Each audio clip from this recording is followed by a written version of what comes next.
Hey guys, today I'm going to do a quick review of the horror film X. This just came out. But before we start, let's see if we can get to 7 subs. We did get to 5 subs last week.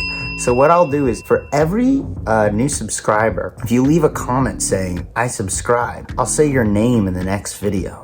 So I'll say anyone who subscribes to me, their name in the next video. So I saw X, and the premise of the film is that a group of porn stars, the director and the producer, go out to basically a cabin outside of an older couple's property in Texas, and they go out there to shoot a porn video that they're hoping will blow up because it has an artistic vision behind it. However, some creepy things start to happen as they're out there in this small cabin. The film itself is a slow burn. It's actually just a slow movie. That being said, the slow part of the movie is just them making the porno, and I thought that part was a little interesting. The characters all have clashing dynamics. We have the new porn star. We have like a veteran porn star. We have kind of a sleazy producer character, sort of like a sleazy producer who's trying to get people to do porn, and he knows that it can be kind of degrading, but he wants to get money out of it. We have a director who's like a young guy who just came out of film school, and he comes off as an auteur, which is kind of funny.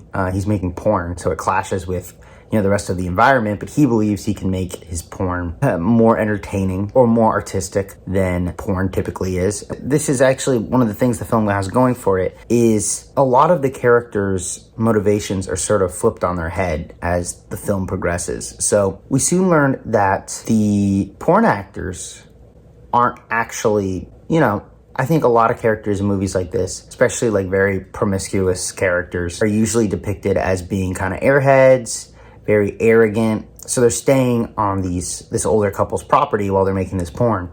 So you'd think they'd be very disrespectful, but they're really not. They come off very respectable of the environment they're in. Likewise, the sleazy porn producer is actually depicted as, keep thinking there's going to be a big twist about him being kind of an underhanded jerk he knows he's taking advantage of people and putting them in porn, and he doesn't really care what it does to their reputation. But we soon learn that he's actually only doing this because he's very comfortable with making porn. He doesn't see that as a bad thing. He doesn't see it as a taboo that he's, exploiting to make money. There's actually a great scene where the prudish character confronts the other porn stars, and we realize that it's actually the prude character she's actually the one who's very judgmental, and she's the one who, if anyone can be seen as any point you think they deserve to die, it would be her character. She's actually much more selfish than the other characters. And I think that's kind of a cool inversion on the plot, especially in horror films and slasher films. The characters are usually, the virgin is the character who is the most pure and is the one you're supposed to be rooting for, while the more sexualized characters die off really early on because they're so shallow that they wouldn't even value their own lives if they lost them. But here it's inverted. It's actually the porn stars who are self-loving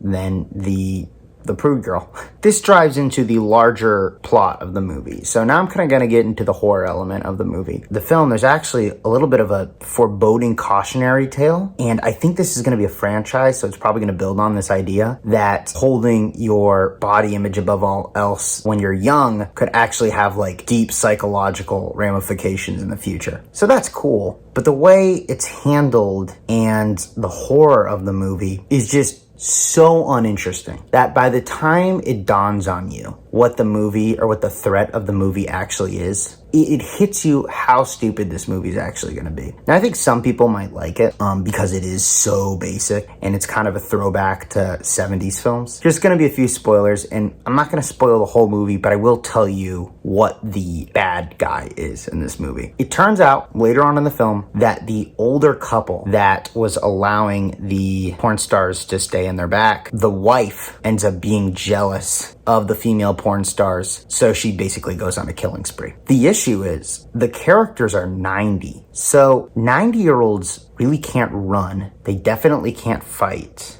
All they can really do is sneak up on you, and they can't be super dexterous about it. So really what you have is a group of characters who are accidentally stumbling around and dying the rest of the whole movie. They are putting themselves in situations like laying on the ground in the dark. There is a character in this movie who lays down essentially in the dark. There are two characters in this movie who are 100% immobilized. One of them is asleep. The other one is laying in the dark. I'll set up the kills. The way the characters are killed off is one person is willing to walk with a person they barely know who has a loaded gun. One of them is asleep. There is a character who's laying in a barn, crawling around in the barn, like in the middle of the night, is just exposed. There's a character who's running outside. There are two characters who put themselves in very vulnerable situations and kind of just stand there. Every single character in this movie had to be written in a way that they could be literally killed by any living person on this planet other than maybe an infant. Anybody could have killed these characters. And that's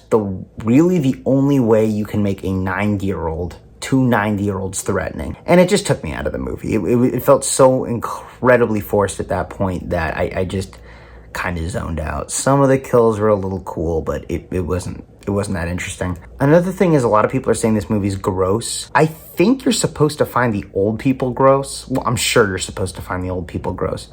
The problem is this is makeup. These aren't really actually old people. So it's hard to even believe what you're seeing is real. Yeah, so the movie completely lost me. Anyways, I think some of the themes are good, and I think they might be setting up something kind of interesting in the future, because this movie doesn't really have a definitive ending. The story leaves a lot of room for sequels, and I think the larger narrative, or the larger film universe that X is setting up, might be kind of a cool story about aging, but I'm not that interested in watching it. Anyways, have a great day, and yeah, let's see if we can get to 7 subs. John Whopper.